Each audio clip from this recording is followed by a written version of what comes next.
Hello friends, मैं doctor Hemant Bhardwaj एक बार फिर से आपका स्वागत करता हूं मेरे यूट्यूब चैनल पर।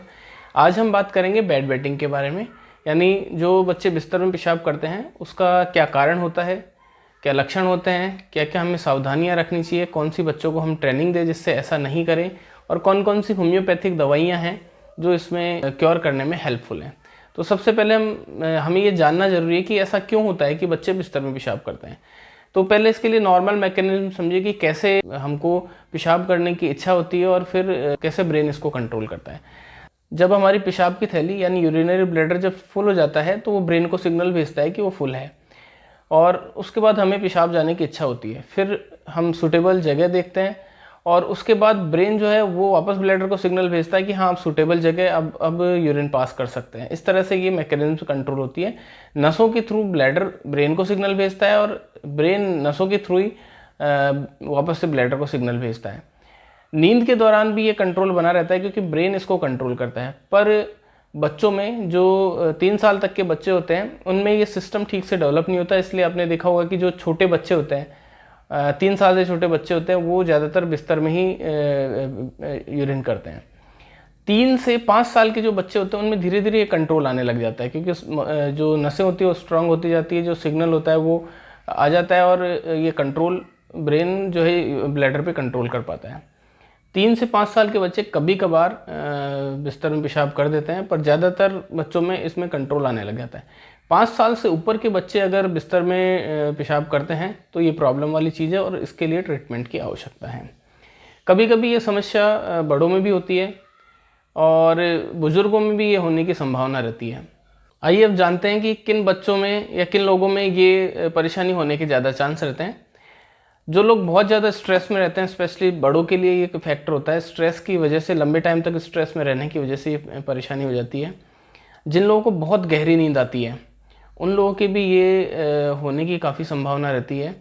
जिन लोगों को नींद के दौरान डरावने सपने आते हैं उन लोगों को भी होने की ज़्यादा संभावना रहती है। टाइप 1 डायबिटीज़ जिन बच्चों को होता है उनके भी ये होने की काफ़ी संभावना रहती है। एक हार्मोन होता है ADH, एंटी डायूरेटिक हार्मोन। ये हार्मोन भी अगर बॉडी में कम सिक्रीट होता है तो उन लोगों के बिस्तर में पेशाब करने की ज़्यादा संभावना रहती है। जिन बच्चों के यूरिनरी ब्लैडर जन्म से ही छोटा साइज का होता है उन बच्चों के भी ये शिकायत होने की ज़्यादा संभावना रहती है। जन्मजात अगर कोई नसों में बनावट में अगर डिफेक्ट है उसकी वजह से भी ये होने की संभावना ज़्यादा रहती है। फैमिली टेंडेंसी भी होती है। जिन परिवारों में ऐसा होता है उनमें एक से ज़्यादा बच्चों के भी हो सकता है, या कुछ लोगों की थोड़ा लेट तक कंट्रोल आने की टेंडेंसी रहती है। जैसे कई परिवारों में ऐसा होता है कि 8 से 10 साल की एज में बच्चों में कंट्रोल आता है। ये तो ऐसा उनके पेरेंट्स में भी हो सकता है, उनमें भी हो सकता है। तो फैमिली में भी ये, कई फैमिलीज में भी ये टेंडेंसी होती है। जिनको लगातार कब्ज, काफ़ी टाइम तक लगातार कब्ज रहता है उन बच्चों में भी ये होने की संभावना रहती है क्योंकि जो रेक्टम को और ब्लैडर को कंट्रोल करने वाली नर्व सेम ही होती है। तो इसलिए जिन बच्चों में लगातार कब्ज होता है, उनका पेट ठीक नहीं रहता, उनके भी बार बार बिस्तर में पेशाब करने की संभावना रहती है। जो बच्चे बिस्तर में पेशाब करते हैं उनको हम घर पे भी कुछ ट्रेनिंग दे सकते हैं या कुछ हम हैबिट्स चेंज कर सकते हैं, कुछ सावधानियां रख सकते हैं जिनसे बच्चों में ये परेशानी नहीं होगी।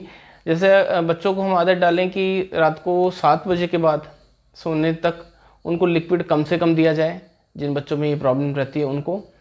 और जो बच्चे रात में 2-3 बार यूरिन कर देते हैं उनको अलार्म भर के, जैसे बच्चा अगर 10 बजे सो जाता है तो 10 बजे के बाद 1 बजे लगभग 3 घंटे के गैप से उसको उठा के यूरिन करवा लिया जाए। एक बार और 3-4 बजे के आसपास भी एक बार यूरिन करवा लिया जाए। तो अलार्म भर के, टाइम ध्यान रख के और रेगुलर अगर उसको 2 या 3 बार उठा के यूरिन करवा लिया जाए तो भी ये परेशानी होने के कम चांसेस रहेंगे। और धीरे धीरे फिर ये ड्यूरेशन बढ़ाया जा सकता है। जैसे शुरू में 2 घंटे, हर 2 घंटे में उठा के यूरिन करवा सकते हैं, फिर धीरे धीरे इसको 3 घंटे, 4 घंटे, तो थोड़े दिनों में ये बच्चे की हैबिट छूट जाती है। आइए हम बात करते हैं कौन सी होम्योपैथी की दवाइयाँ हैं जो बच्चों को बिस्तर में पेशाब करने को जड़ से ठीक करती है। सबसे पहले हम बात करते हैं कॉस्टिकम। कॉस्टिकम काफ़ी इसमें इफेक्टिव दवा है और जो बच्चे थोड़े डरे हुए से, सहमे हुए से रहते हैं उनके ये ज़्यादा असर करती है। बच्चा सोने के शुरू के 2-2.5 घंटे में पेशाब कर देता है और कई बच्चों में और बड़ों में भी ये सिम्टम देखने को मिलता है कि जब वो खांसते हैं या छींकते हैं तो भी थोड़ा दिन में भी उनके यूरिन पास हो जाता है। तो इन सिम्टम्स के आधार पे हम कॉस्टिकम देते हैं। तो कॉस्टिकम काफ़ी अच्छा काम करती है और बिल्कुल बच्चों को ठीक कर देती है। नेक्स्ट मेडिसिन है इक्विसिटम। इक्विसिटम उन बच्चों को दी जाती है जो रात में 3-4 बार यूरिन कर देते हैं और उन बच्चों को रात को नींद में डरावने सपने आते हैं। कुछ बच्चों को केवल एक हैबिट होती है कि कोई कारण नहीं है, केवल हैबिट की वजह से वो यूरिन कर रहे हैं, उनको भी इक्विसिटम दी जाती है। और इक्विसिटम का जो बच्चा होता है वो मतलब खूब सारा पेशाब करता है रात को, 3-4 बार तो करेगा ही, पर क्वांटिटी भी बहुत ज़्यादा होगी। नेक्स्ट मेडिसिन है क्रियोजोट।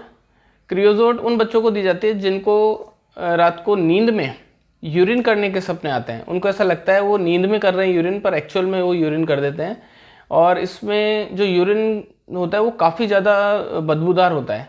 तो इन लक्षणों के आधार पर हम क्रियोजोट दे सकते हैं। नेक्स्ट मेडिसिन है सीपिया। सीपिया भी इसमें काफ़ी इफेक्टिव मेडिसिन है। ये उन बच्चों को दी जाती है जो थोड़ा चेहरे से उनके लग जाता है कि इनको डर वगैरह, जैसे कई बच्चे या तो स्कूल में टीचर से डरे हैं या पेरेंट्स से डरे हैं, उन बच्चों के लिए काफ़ी इफेक्टिव मेडिसिन है। इसमें भी ये लक्षण होता है कि ये शुरू के 2-3 घंटे की नींद में ही यूरिन कर देते हैं। रेकवैक्स सीरीज की R74 होती है, वो भी हम इसमें काम में ले सकते हैं। R74 को 20 बूंद दिन में 3 बार देने से बच्चा बिस्तर में पेशाब करना छोड़ देता है। तो फ्रेंड्स, होम्योपैथी जो बच्चे बिस्तर में पेशाब करते हैं उनके लिए काफ़ी इफ़ेक्टिव है। बच्चे कुछ ही दिन में 2 से 3 महीने के ट्रीटमेंट में बिल्कुल बिस्तर में पेशाब करना छोड़ देते हैं। होम्योपैथी के अलावा किसी भी और सिस्टम ऑफ मेडिसिन में इसकी कोई भी दवा नहीं है जो ठीक कर सके। केवल होम्योपैथी वो दवा है जिसको जड़ से ठीक करती है। और अगर आपका बच्चा बिस्तर में पेशाब करता है या बड़ा भी कोई बिस्तर में पेशाब करता है तो आप ज़रूर उनको होम्योपैथी दें। इन दवाइयों के अलावा जो मैंने बताई है दवाइयाँ, इनके अलावा भी कुछ दवाइयाँ आती हैं, क्योंकि वीडियो में हम बहुत कम बता पाते हैं। इनके अलावा भी दवाइयाँ आती हैं। आप चाहें तो मेरे फ़ोन नंबर पे फ़ोन करके कंसल्ट कर सकते हैं, या आपके आसपास और कोई होम्योपैथिक डॉक्टर हो उनसे भी आप कंसल्ट कर सकते हैं। Thank you for watching this video.